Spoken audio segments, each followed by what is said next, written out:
বাঁচলে গাজী, মরলে শহীদ। একজন মানুষ যখন এই চেতনায় তার নিজেকে ধারণ করে ফেলে, তার জন্য পৃথিবীর সবকিছুই জয় করা সম্ভব। বেগম খালেদা জিয়ার সন্তান, কান খাড়া করে শুনে রাখেন, 70% জনগণের বিপক্ষে গিয়ে দেশের ক্ষমতার মস্তদে টিকতে পারবেন না। মনে রাখবেন, জুলাই বিপ্লবের রক্তের উপর প্রতিষ্ঠিত নতুন বাংলাদেশে সুবিধাবাদের রাজনীতি, মুনাফিকের রাজনীতি বাংলার মানুষ সহ্য করবে না। বিএনপি রাজনীতি দিন শেষ হয়ে আসছে। কেমন করে যে নিজের গুমের শিকার ভুক্তভোগী,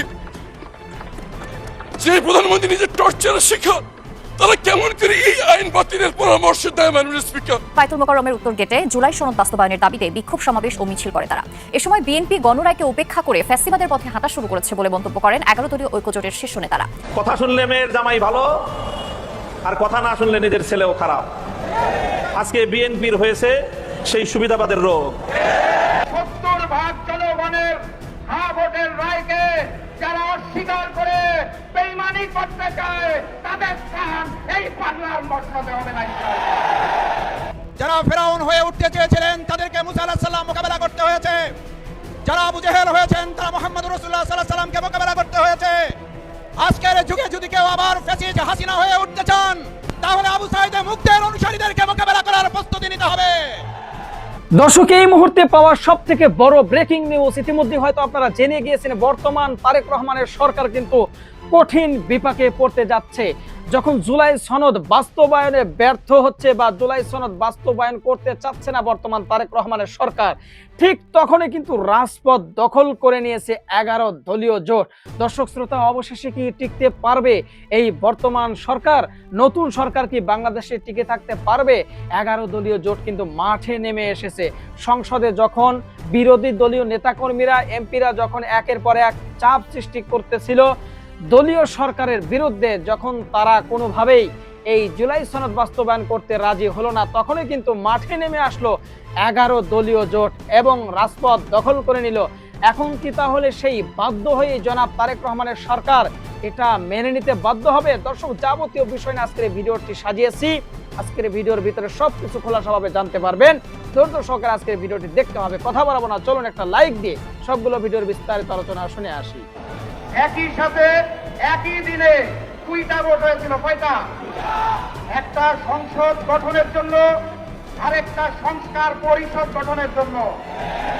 একই দিনের একটা ভোটের শপথ তারা নিয়ে বলেছে হালাল, আরেকটা শপথ না নিয়ে ম্যানেজ ভোটে জয়ী হয়ে বলতে চায় হারাম।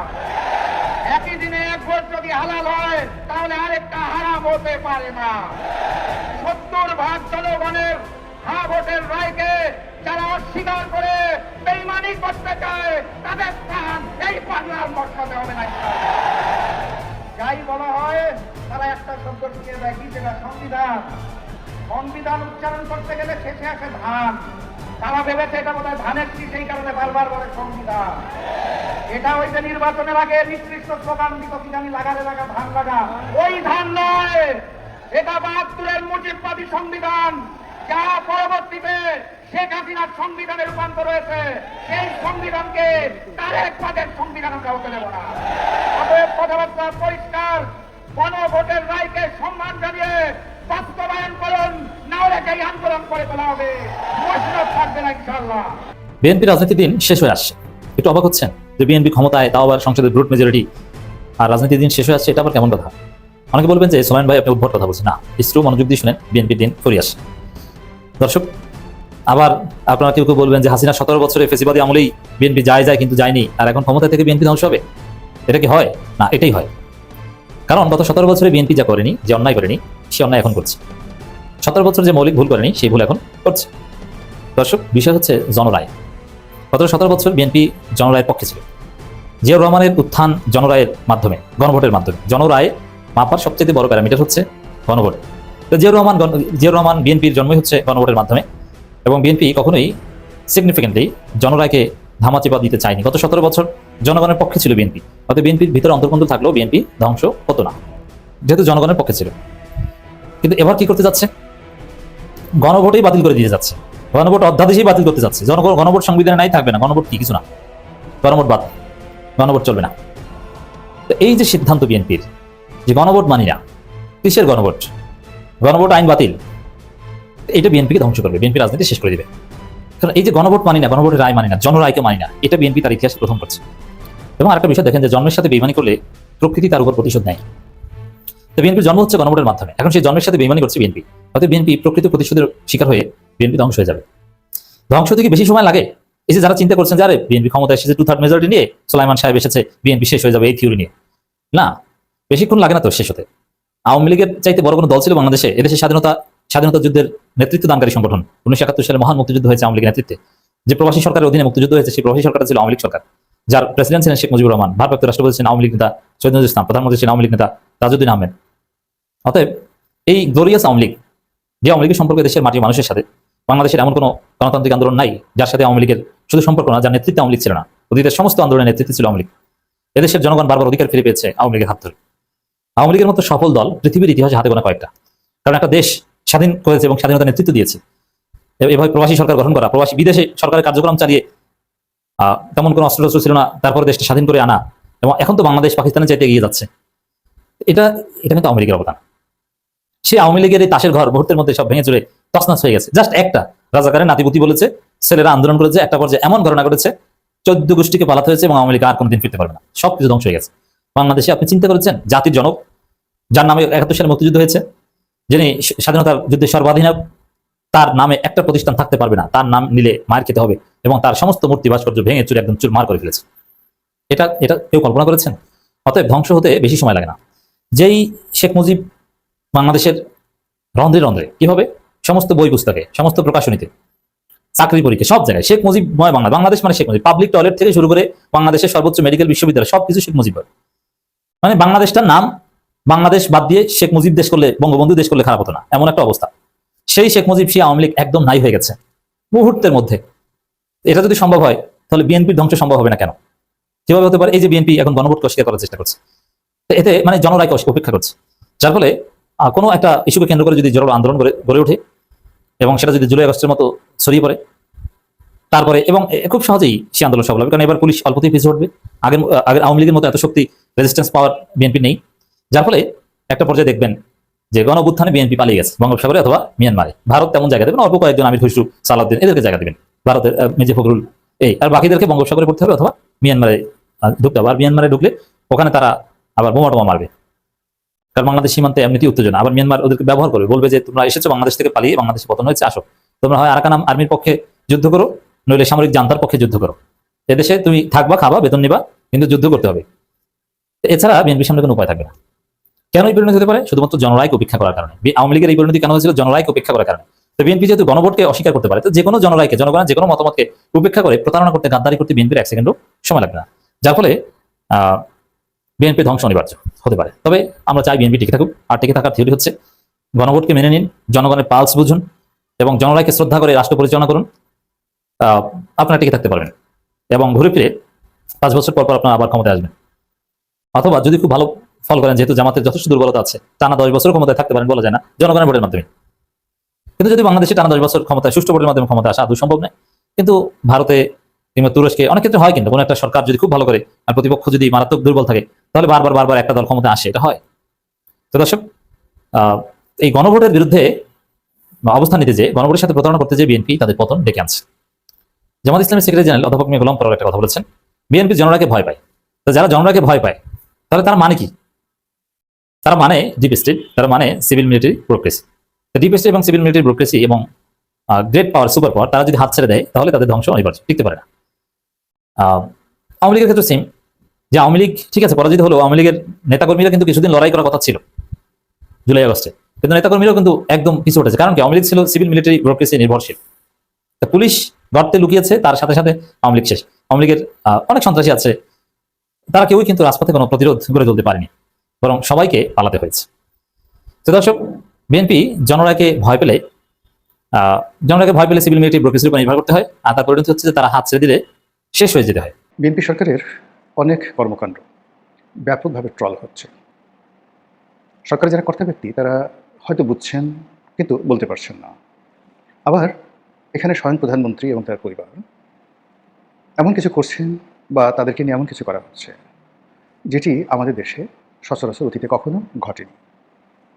এবং অতীতকালে এরকম যে একটা পরিবেশ এবং পরিস্থিতি, একজন প্রধানমন্ত্রী এবং তার পরিবার তারা এরকম একটা পরিবেশ এবং পরিস্থিতি তৈরি করবে, নিজেরা সেই অবস্থাতে পড়বেন, তাও কিন্তু কখনো ঘটেনি। আমাদের দেশে যখন ক্ষমতায় কেউ আসে, সঙ্গে সঙ্গে তার আপনজন মহা ক্ষমতাধর হয়ে যায়।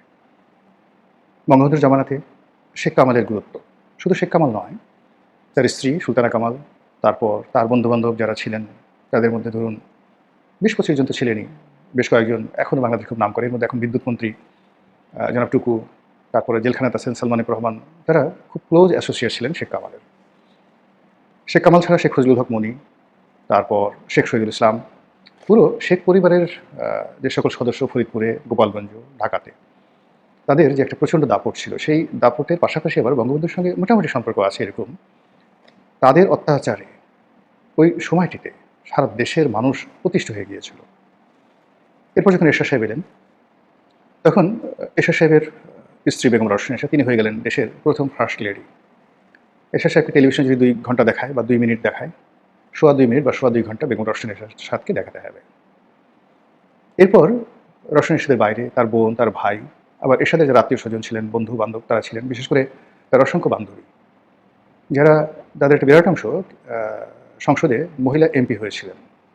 আবার অনেকে যেমন মহিলা এমপি হননি, কিন্তু ভীষণ রকম যাকে বলে প্রভাবশালী ছিলেন। তার মধ্যে মারিয়া মুমতাজ, তার স্ত্রী হয়েছিলেন বলে আমরা জেনেছি। তারপর জিনাত মোশাররফ, এদের দাপটে পুরো বাংলাদেশ অতিষ্ঠ এবং চারিদিকে এতটা সিসি র পড়ে গিয়েছিল। রাষ্ট্রীয় নির্লজ্জতা, বেহায়াপনা, জেনা, ব্যভিচার, মানে এই জিনিসগুলো রাষ্ট্রীয় কর্মের সাথে এমনভাবে জড়িয়ে পড়েছিল যে ওখান থেকে বরকত উঠে গিয়েছিল। তারপর যখন 1991 সাল এলো, ঠিক ওই সময়টাতে বগুড়া, ফেনী, বিএনপির দলীয়করণ এই শুরু হলো একটা নতুন ডাইমেনশনে। 96-তে যখন আবার আওয়ামী লীগ ক্ষমতা এলো, 75-এর সময়ের পূর্ববর্তী অর্থাৎ 4 বছরে বা 3.5 বছরে আওয়ামী লীগের যে দলীয়করণ ছিল, শেখ পরিবারের যে আধিপত্য ছিল, গোপালগঞ্জের বা ফরিদপুরের যে কর্তৃত্ব ছিল, এটি 96 থেকে 2001 সন পর্যন্ত সকল রেকর্ড ব্রেক করে। আর 2001 সনে যখন বিএনপি আসে, তখন ফেনী, তার সঙ্গে সঙ্গে বগুড়ার সঙ্গে সঙ্গে আবার ওই যে তৈয়বা বেগম, মানে জনাব তারেক রহমান সাহেবের নানি, তার জন্মস্থান দিনাজপুর, সেটা।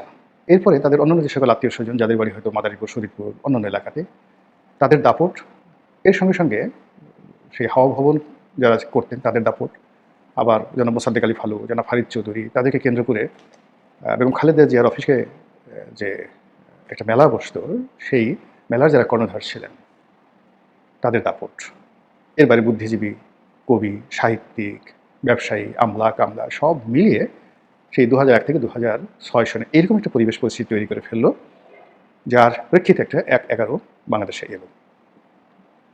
2 বছর সবাই গলাগলি ধরে কান্নাকাটি করলো, 1/11। তারপরে আওয়ামী লীগ ক্ষমতা এলো। তো আমি সংসদ সদস্য হয়েছিলাম আওয়ামী লীগের, কিন্তু যে বয়স ছিল, এত কিছু বোঝার বয়স হয়নি। কিন্তু এখন যে ঘটনাগুলো শুনছি সেই নির্বাচন সম্পর্কে, সেই ম্যাচ ফিক্সিং সম্পর্কে, রেজাল্ট সম্পর্কে, এটা এখন হ্যাঁ বা না, সত্য না মিথ্যা আমি কিছু বলতে পারছি না। আমি শুধুমাত্র বলতে পারি যে আমি যেভাবে নির্বাচিত হয়েছিলাম, প্রচণ্ড প্রতিযোগিতা হয়েছিল আমার আসনে, আমার আপন মামা শ্বশুরের সঙ্গে আমার প্রতিযোগিতা হয়েছিল, একটি জাল ভোট দেওয়ার ক্ষমতা আমাদের কারোর ছিল না। বাংলাদেশে অন্য কোথায় কী হয়েছে আমি সেটা বলতে পারবো না। 2 নম্বর হলো যে জনগণের ভোটে নির্বাচিত হওয়ার পর আমার যতটুকু দায়িত্ব কর্তব্য মনে হয়েছে সেটা আমি পালন করার চেষ্টা করেছি এবং এখনও সেই দায়িত্বটা পালন করে যাচ্ছি, জনগণের সেই ভালোবাসাকে স্মরণ করে। এর বাইরে আওয়ামী লীগের অনেক লোক, তারা যাকে বলা হয় দুর্নীতি, অনিয়ম, পাপিয়াকাণ্ড, ওয়েস্টিন কাণ্ড, নানা রকম কাণ্ডে তারা জড়িত হয়ে পড়েছে। ওইদিকে নজর দেওয়ার মতো সময় হয়নি, এত ব্যস্ততা। এরপর যখন 2014 সনে আওয়ামী লীগ একতরফা নির্বাচন করলো, ওই সময়টাতে আমি সিদ্ধান্ত নিলাম যে আমি এই একতরফা নির্বাচনের সঙ্গে একীভূত হব না। আবার 2018 সনের নির্বাচনের পরেই আমার কাছে মনে হলো যে সামনে যে পরিবেশ পরিস্থিতি আসছে, বিএনপির হয়ে নির্বাচন করাটা আমার জন্য আসলে ঠিক হবে না। এই জন্য 2018-19 সনে আমি বিএনপি যারা কেন্দ্রীয় কমান্ড আছেন তাদেরকে বলে দিয়েছি যে না, আমি আসলে বিএনপির কোনো পদ পদবিতে থাকবো না, নির্বাচনও করবো না, কিন্তু এই দলের একজন সমর্থক হিসেবে, কর্মী হিসেবে এই দলকে ক্ষমতায় নেওয়ার জন্য আমার যতটুকু স্যাক্রিফাইস করা দরকার ওটা করবো, এবং দ্যাট আই ডিড। 2014 থেকে পরোক্ষভাবে আর 2018 থেকে প্রত্যক্ষভাবে এই বিএনপির জন্য আমার যতটুকু ঘাম গেছে, শ্রম গেছে, অর্থ গেছে, বিত্ত গেছে, ক্ষয় হচ্ছে, ক্ষতি হয়েছে। কাজেই এই দলটি আমাকে কীভাবে করে বা না করে, কীভাবে মূল্যায়ন করে বা না করে, তাতে হয়তো আমার কোনো লাভ ক্ষতি হবে না। কিন্তু এই দল যদি ভালো করে, আমি একান্তভাবে নিজের কাছে ভালো থাকবো, আর যদি দল খারাপ করে এক ধরনের অনুশোচনা কাজ করবে। এই কারণ হলো এখানে যারা আছেন, মির্জা ফখরুল বলেন, অন্যান্য যারা সিনিয়র নেতৃবৃন্দ রয়েছেন, ইনক্লুডিং মিস্টার সালাউদ্দিন বলেন, তারেক রহমান সাহেব বলেন, জাইমা বলেন, তারেক রহমান সাহেবের স্ত্রী বেগম জুবাইদা বলেন, তাদেরকে হাইলাইট করার জন্য, তাদেরকে মহামানব বানানোর জন্য একেবারে ছোট্ট একটা বিন্দু হলেও আমার এই হাত দিয়ে পড়েছে। ওই সময়টিতে তাদেরকে নিয়ে বলার মতো টেলিভিশনগুলোতে দুঃসাহস কারো ছিল না, যেভাবে এখন আওয়ামী লীগ নিয়ে বলার কারো সাহস নেই। আবার ওই সময়টাতে তাদেরকে নিয়ে লেখার মতো কোনো কলম বাংলাদেশে ছিল না, কেউ দেখাতে পারবে না। যেভাবে আমি বেগম জিয়া বা ওই পরিবারকে নিয়ে, তারপর তারেক রহমানকে নিয়ে বাংলাদেশ প্রতিদিন, তারপর সেই নয়া দিগন্তে ধারাবাহিকভাবে লিখেছি, কন্টেম্পোরারি এই ধরনের পত্রপত্রিকাতে সিঙ্গেল একটা শব্দ লেখার মতো কোনো সাংবাদিক ছিলেন না, এবং কোনো পত্রিকাও ওই লেখা ছাপাতে সাহস পেত না, কেউ লেখেই নেই। তো সেই দিক থেকে হয় কি যে এই যে নির্ভয়ে কথা বলা, এটা রক্তের মধ্যে এসে গেছে। সেই দিক থেকে এখন এমন কিছু হচ্ছে যেগুলো নিয়ে কথা যদি আমি না বলি, আমার কাছে মনে হচ্ছে যে ইতিহাসের কাছে আমি দায়ী হয়ে যাব। অতীতে লোকজন বলবে যে আরে আপনি তো আওয়ামী লীগ জমানায় কথা বলেছেন, ইনুস জামানাতে এই কথা বলেছেন, এখন আপনি মুখ বন্ধ কেন, এখন কেন তেল মারছেন? এটা আসলে আমার অভ্যাস নয়, আর এটা আমার পক্ষে সম্ভব নয়। আর এটার পরিণতি, মানে আমি একজন শাসককে প্রশ্ন করব, তার বিষয়ে নিয়ে আলোচনা করবো, এটার পরিণতি কী হবে এ চিন্তা আসলে কখনোই আমার হয়নি।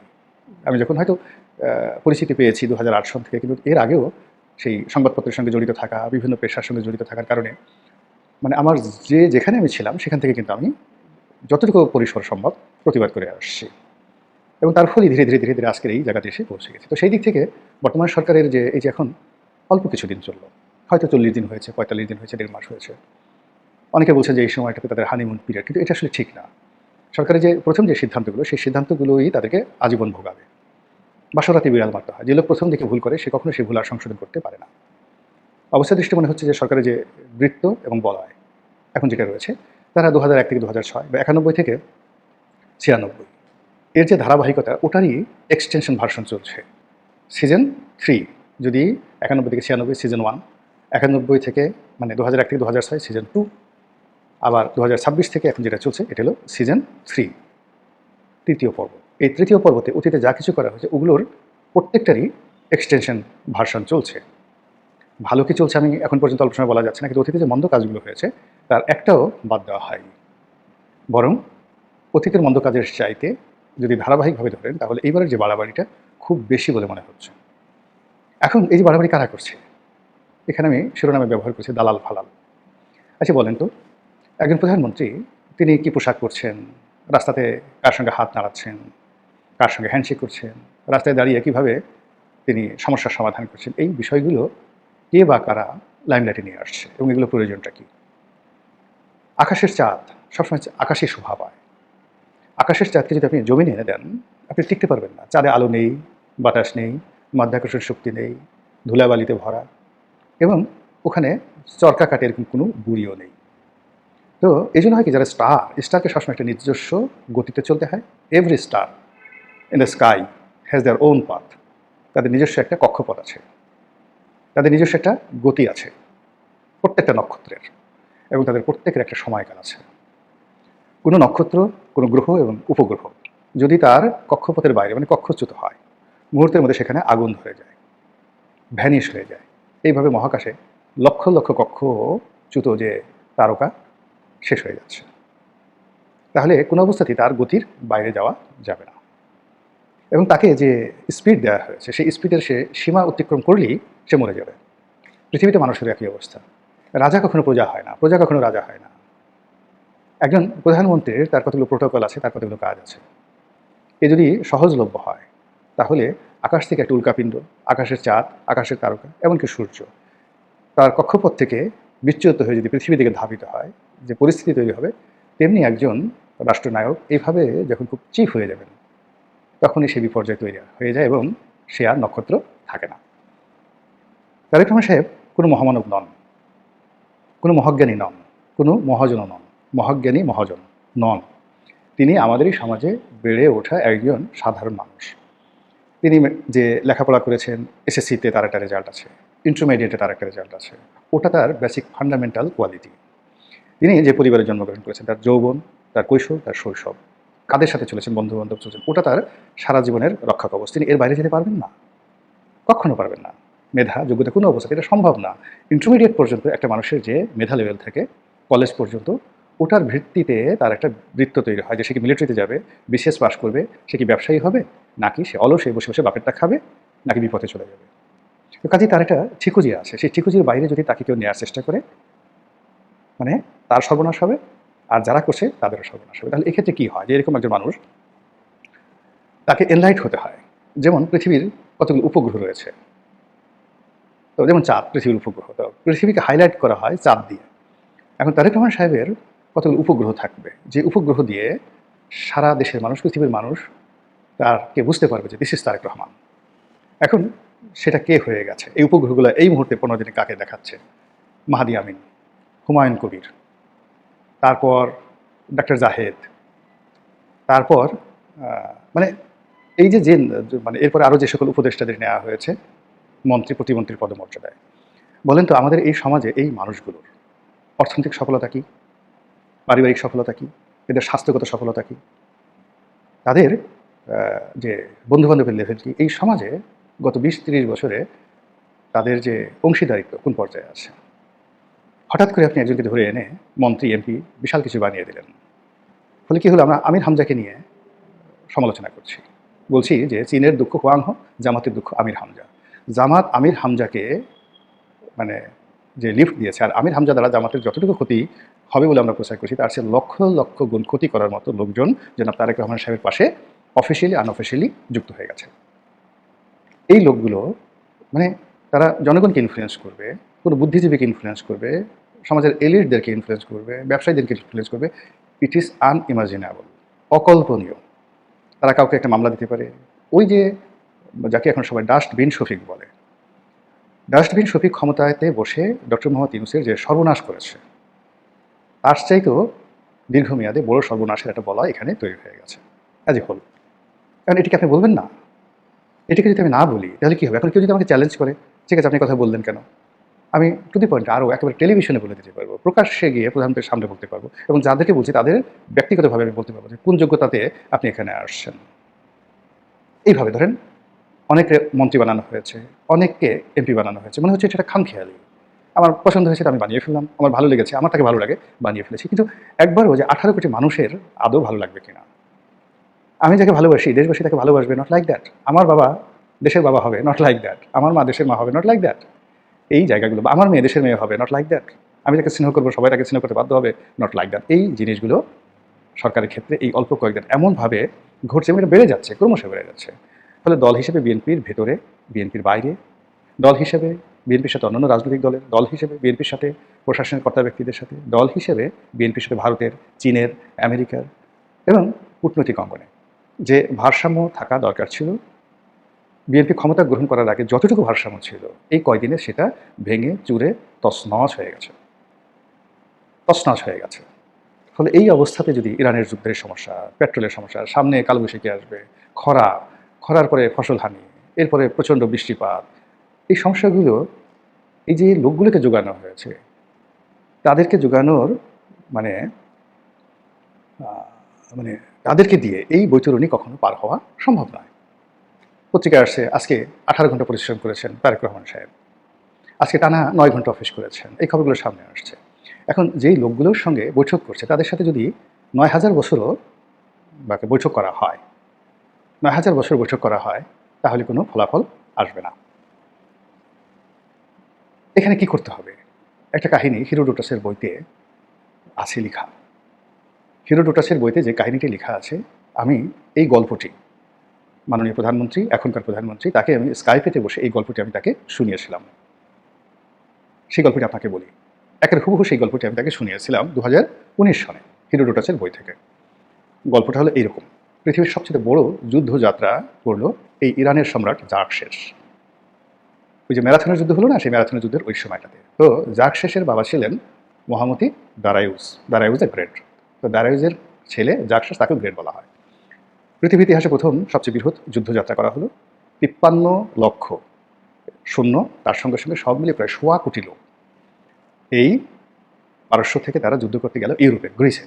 দর্শক, আশা করি সবগুলো ভিডিও দেখেছেন এবং বিস্তারিত আলোচনা শুনেছেন। তো অবশ্যই এবার আপনাদের মূল্যবান মতামতটা ভিডিওর কমেন্ট বক্সে জানিয়ে দিন। পারলে ভিডিওটি শেয়ার করুন। আর আমাদের এই চ্যানেলে এখনো যারা সাবস্ক্রাইব করেনি, প্রতিনিয়ত এই ধরনের আপডেট গরম গরম খবর পেতে চ্যানেলটি সাবস্ক্রাইব করে পাশে থাকা বেল বাটনটি চেপে দিয়ে আমাদের সাথে থাকুন। যারা ইতিমধ্যে সাবস্ক্রাইব করেছেন সবাইকে ধন্যবাদ জানিয়ে ভিডিওটি এখানে শেষ করছি। দেখা হবে নতুন কোনো ভিডিওতে। সে পর্যন্ত সবাই ভালো থাকবেন, সুস্থ থাকবেন। আল্লাহ হাফেজ।